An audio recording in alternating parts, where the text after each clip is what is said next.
Welcome to Mainland, your local regional television station. I'm Graham O'Brien, and some of the stories coming up in today's news. Motorcyclist killed in head-on, wicked van ban, drop in consultations on the plan, and more. A crash between a tourist van and a motorcyclist near Motueka on Monday has resulted in a man's death. A 42-year-old male motorcyclist has been named as Joseph Goff of Tapawera. Mainland TV understands that he died at the scene following the head-on crash on Westbank Road. Police say the motorcyclist and a van travelling in the opposite direction collided on the rural road around 2:50 p.m. Monday afternoon. The three occupants of the van were not injured in the crash. A serious crash investigation is underway to establish the cause of the crash. Chrissy Small spoke to Mainland Managing Director Gary Watson, who came across the scene.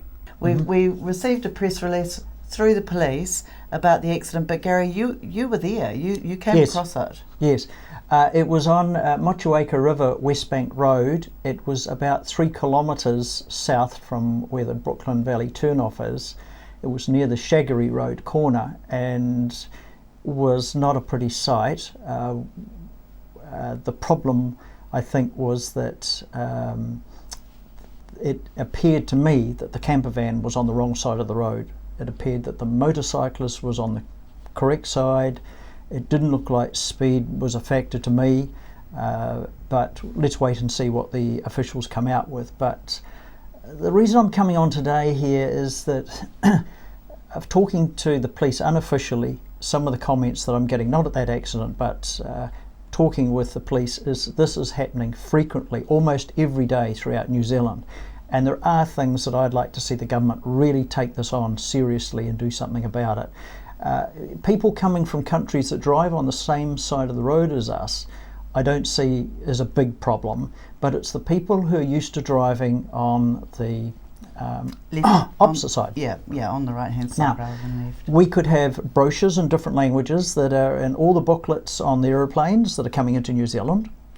Gary, they do have videos. Yes, they do. They have some. Yeah. But here is the point, is that it needs to be at everybody, and signs in the camper vans reminding even the passengers to keep an eye on the driver, to say if he's on the wrong side of the road, tell him he's on the wrong side of the road and get it sorted. Do you think there should be some kind of testing regime for foreign drivers before they even get behind the wheel? Because at this stage, we know how difficult, I have teenagers who are trying to get their licences. It's quite difficult to get a car licence these days in New Zealand when you're a New Zealander, but it seems to be carte blanche for foreigners to just come here and just drive. And we don't have the best roads in the world, and very narrow roads. Well, they're not well lit in most cases. Lines don't exist in our rural roads. That's because our council's saving money. The TDC says they didn't want to have lines on some of the roads. It's crazy. It is crazy, but that's not entirely the whole problem. No. So, maybe we need arrows showing there are already arrows on the road, but here's another thing that can be done, is most of these vehicles, these camper vans, have got the GPS units in it. Now, if you're going the wrong way, the little voice pops up, you are going the wrong way. Why not have an app on that says you're on the wrong side of the road? You can make a little device. I mean, I can design one up myself. Make a device that sits in the camper van that tells them instantly if they're on the wrong side of the road. There's a whole bundle of things that can be done with technology these days. But as I say, educate everybody, including the passengers in the vehicle, that are basically saying to the driver, look, you're on the wrong side of the road. And so you've got multiple eyes. This vehicle, there were 3 people in that vehicle, the driver and 2 passengers. Now, the moment that someone's on the wrong side of the road, if someone is saying, hey, quick, you're on the wrong side of the road, then that could well avert an accident. Well, Gary, the driver always sits on the right-hand side of the road. It sits closest to the middle line. To the white line. You'd think that being in a different vehicle, and that you'd be driving with the white line on that. You'd be driving to the white line. Where it comes as a problem, the Shaggery Road is a shingle road. There is no white line, no nothing. It's basically a single track with room to pass, right?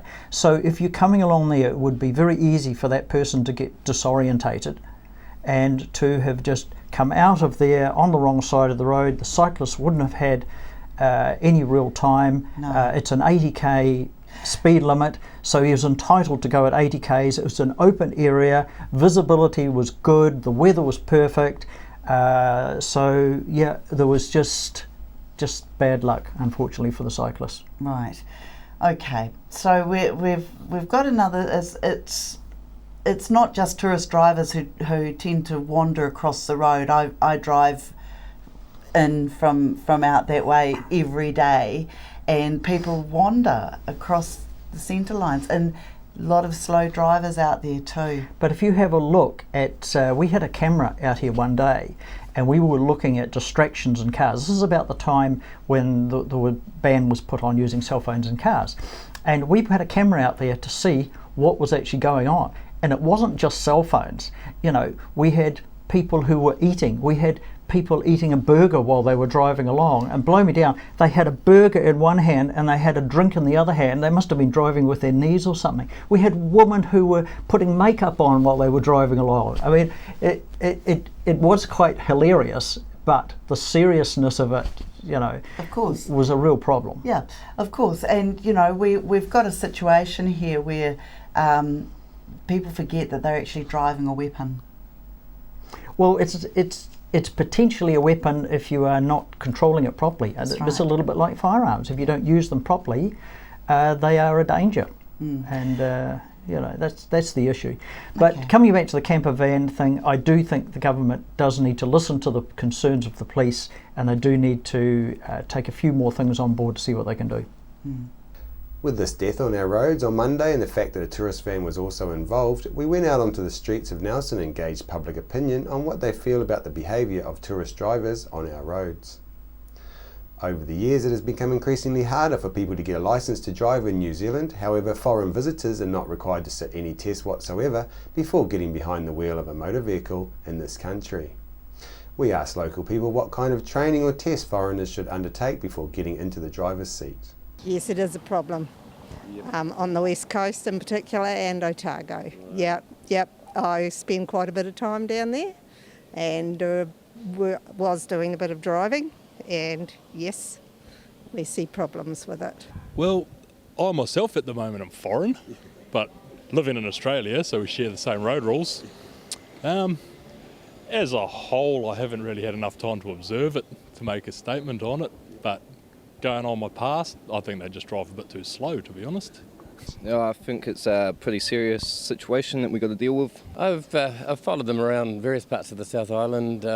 Generally, they're not too bad, but you're always worried that someone's going to get on the wrong side of the road from the other hemisphere. Bit shocking. And what kind of training or tests do you think they could undergo before actually getting behind the wheel?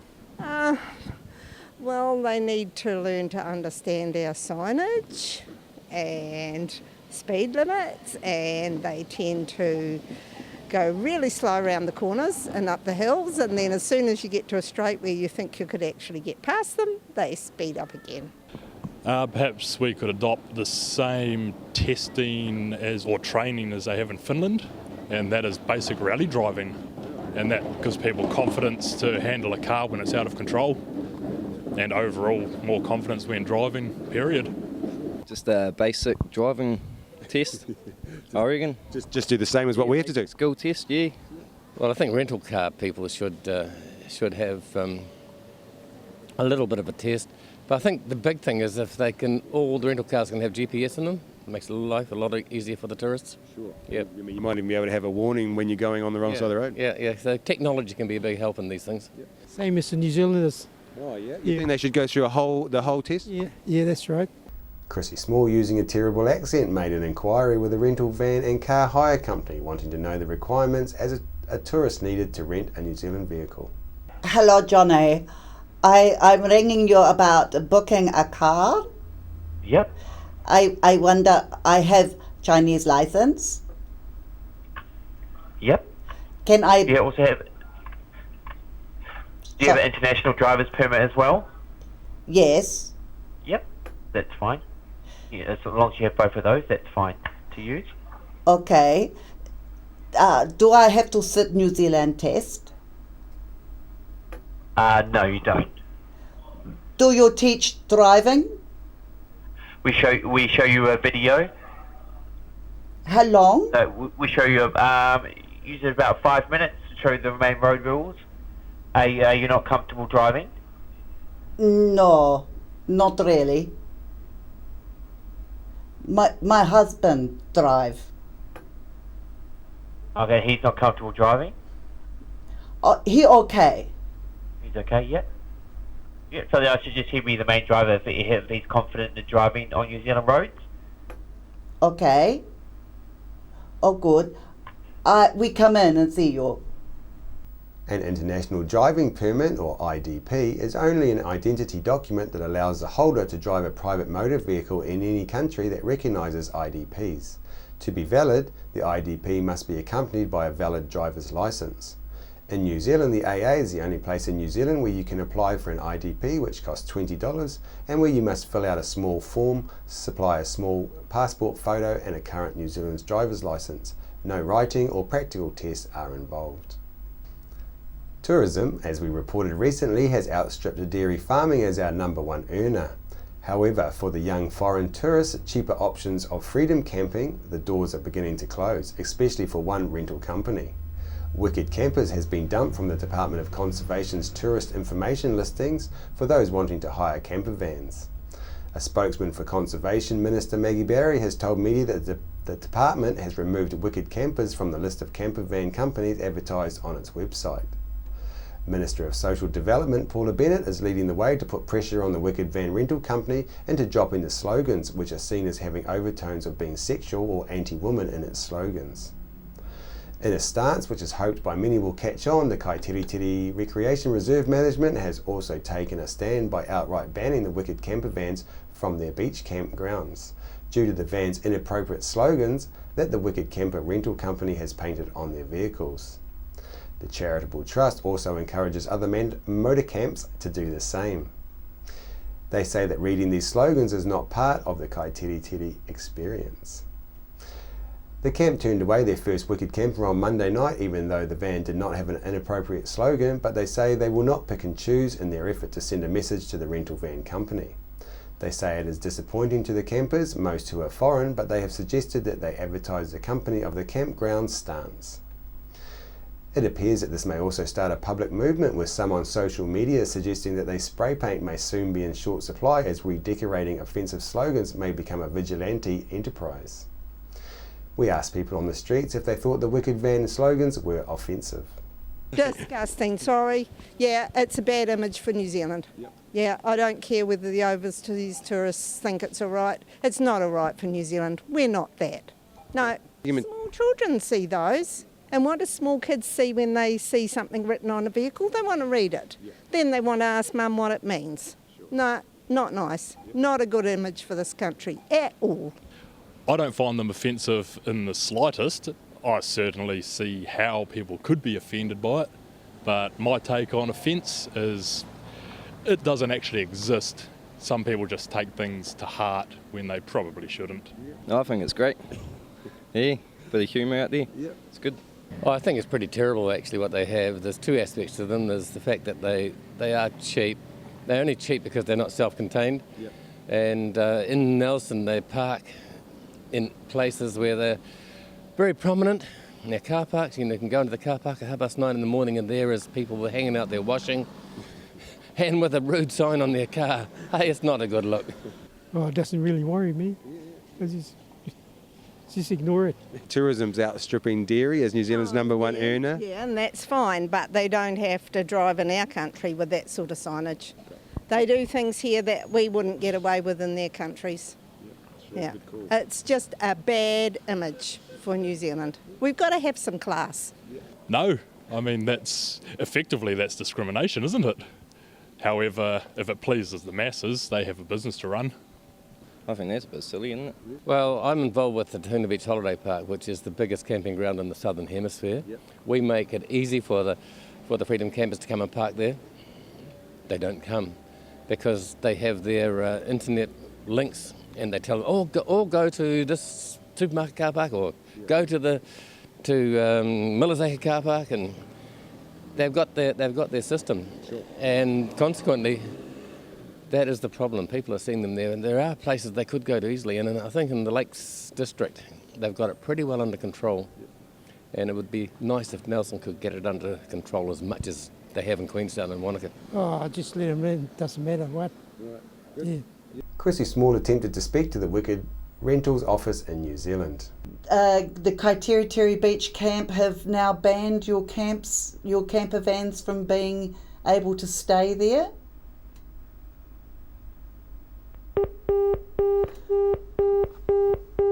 Okay. For the young, or just the young at heart, or just those wanting to relive all the fun hours spent building Meccano models of their childhood, this weekend is providing everything you could ever hope for.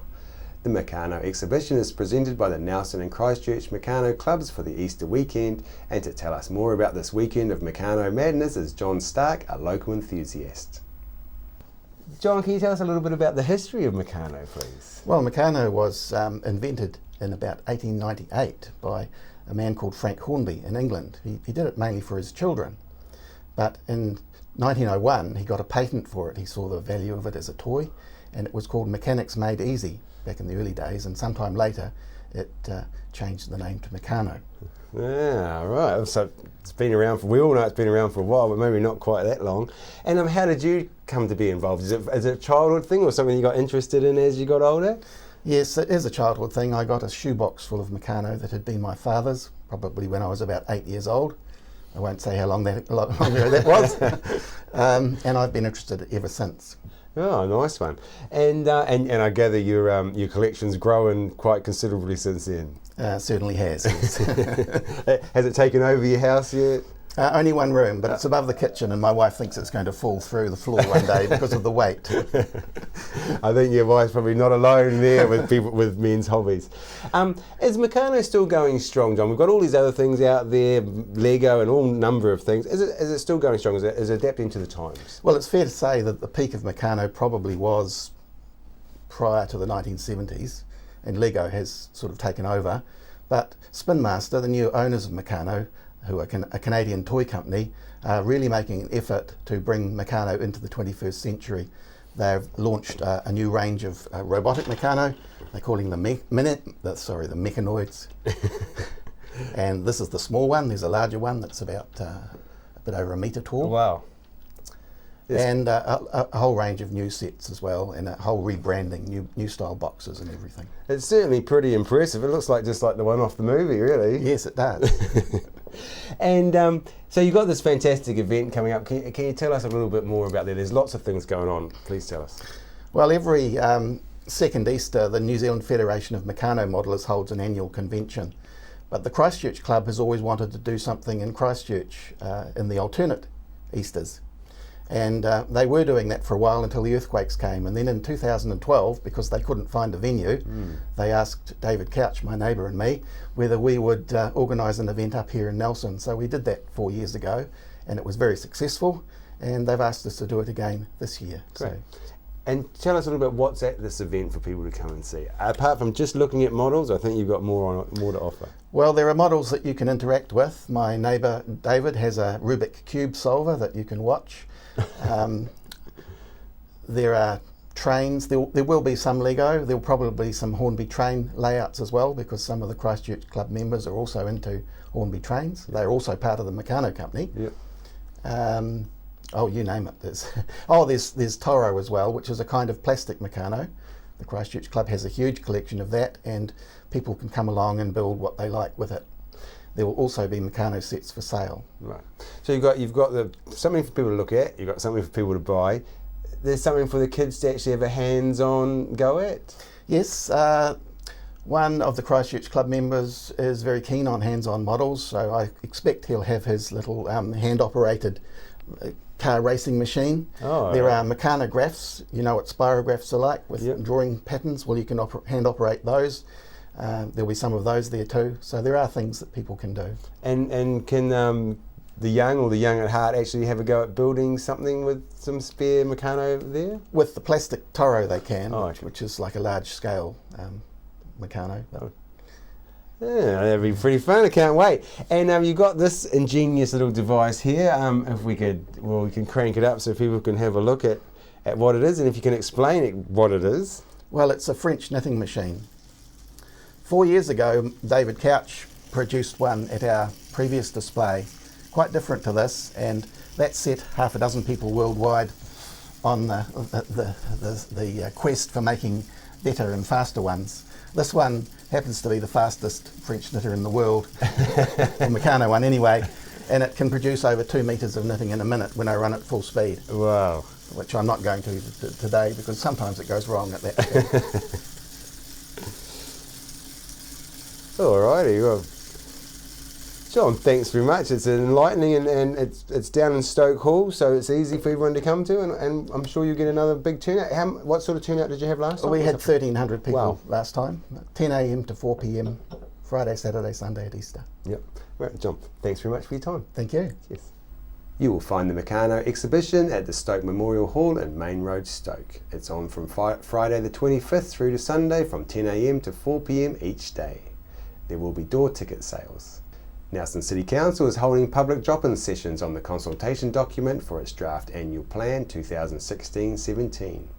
In an effort to engage the public from this week until the 11th of April, they're holding these public drop-in sessions and updating the public about the process through other channels such as Live Nelson and social media. Hopefully this will give concerned ratepayers the opportunity to ask questions as required. We asked folks on the street if they'd heard about the drop-in sessions and whether they were going. No, I didn't know that. That's right, I think We don't know things like that. I had no idea. No, I mean, I did not know that. oh, I think lots of people know about it.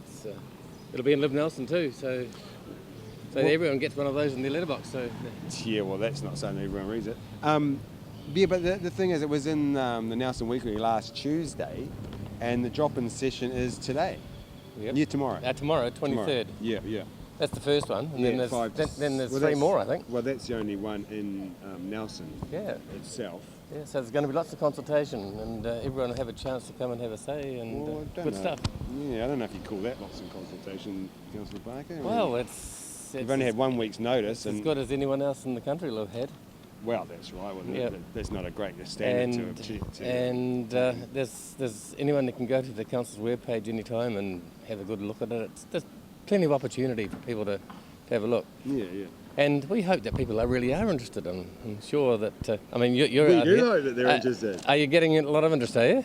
No, actually, I can't find anyone that's actually admitted to actually knowing that the drop-in centre is going on, or that the annual plan's out there. Yeah, so, it's a shame, isn't it? Yeah, but everyone's pretty happy, obviously, isn't it? Blissfully ignorant, I think I might put that one. Yes, I did, Oh, nice. and I should go to one too, because I think it is important to have a say.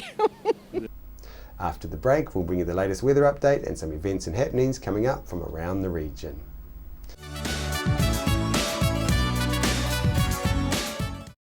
Why would you want to pay as much as $1,000 for a single bed mattress when you can buy a high quality locally made mattress like this for as little as $220? And a queen size mattress could cost you in excess of $3,000, but at Nelson Beds you could have a mattress like this as low as $425. So why would you go out and spend a fortune on your child's bedroom when you can come to Nelson Beds and buy a complete single mattress and base set, a 7-drawer Scotch chest, a headboard and a 3-drawer bedside cabinet for as little as $979? So call and discuss our custom manufacturing options and local after sales service at Nelson Beds, Nelson's only bedding manufacturer. Welcome to Smugglers Pub and Cafe, open 7 days a week with free parking all day. Our lunch menus have that old-fashioned flavour where we treat you like treasure with the food you'll savour. We cater for children, grannies and granddads too, with special rates and privileges given to the elderly lunchtime crew. Our staff are friendly and kind and want to see you all come back time after time. Daytime or evening, it doesn't matter. Give us a call on 546 4084 and we'll be happy to spoil ya. We're the team at JCar, right here in Nelson, 120 Hardy Street. Our shop is full of electronic items, including security alarm systems, electronic components, solar and power, electronics toys,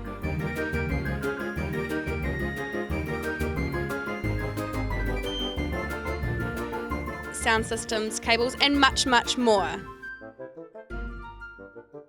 JCar. 120 Hardy Street, Nelson. World War I was a defining period in our history, impacting greatly on the lives of people from the Nelson province. Memories of the First World War is an exhibition which will be displayed in a number of regional venues and is currently on at the Nelson Provincial Museum.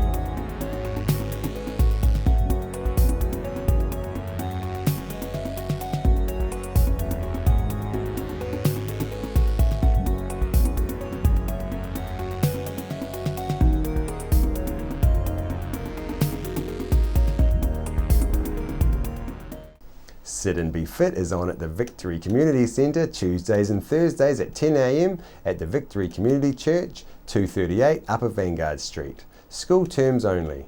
Fun while you get fitter, work at your level. For more information, please contact Shirley on 547 1433 or 021 121 8023. Victory 60 Plus is on Tuesdays at 1:30 through to 3:30 p.m. at 238 Upper Vanguard Street. You can join in for cards, games and a cuppa. On behalf of the good folk here at Mainland Television News, thank you for joining us, and we'll bring you the latest news and events from around the region again tomorrow.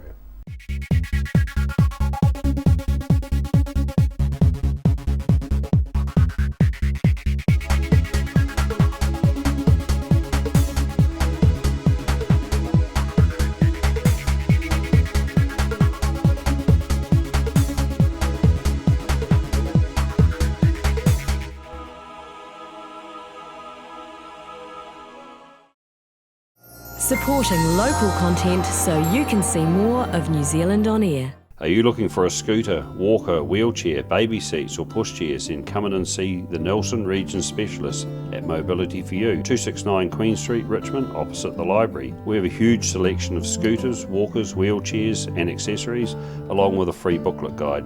We also provide a breakdown service if you ever get a puncture or a flat battery. We have fully equipped service vans to rescue you. Hi, I'm Robin Jordan and I invite you to call in and see the friendly team at Mobility for You, 269 Queen Street, Richmond, opposite the library. From Cresswell's on Market Street, we've fitted footwear for all seasons, all reasons. For summer times in the sounds, for solid support on the sidelines, for social events around town, for good times round the grapevines. That's why at Cresswell's we believe in fitting footwear correctly so you get the best out of quality shoes and sandals and can then get the best out of life. Cresswell Special Service, it's unique, helping keep Marlborough on its feet for over 60 years. Welcome me hearties to Smugglers Pub and Cafe, famous for hearty meals, craft ales and a friendly service way. Sensational seasonal menus with meals all day and evening too, or sail in for a snack with special menus for young smugglers and you. Settle in for a jolly old time, relax and enjoy our award-winning dining and lovely fine wine. Decked out in an old worldly way, we're open 7 days. Book or come on in to 8 Muritai Street, not far from a beach, walk or swim. Phone 546408. Hi there, Julian Toon, Waimea Telecommunications. We install and maintain domestic and commercial satellite TV, UHF Freeview and Mainland TV installations in the Nelson, Tasman regions. We specialise in Panasonic telephone systems and provide communications, Wi-Fi, IT and wiring for internet, fibre, computers and DSL systems. At Waimea Telecommunications, we also provide specialist electronic systems for features such as a security camera you can watch on your TV, visitor alert systems and much more. Improve your security and communication and entertainment today. Call us on Waimea Telecommunications on 021 472297, ytel.co.nz.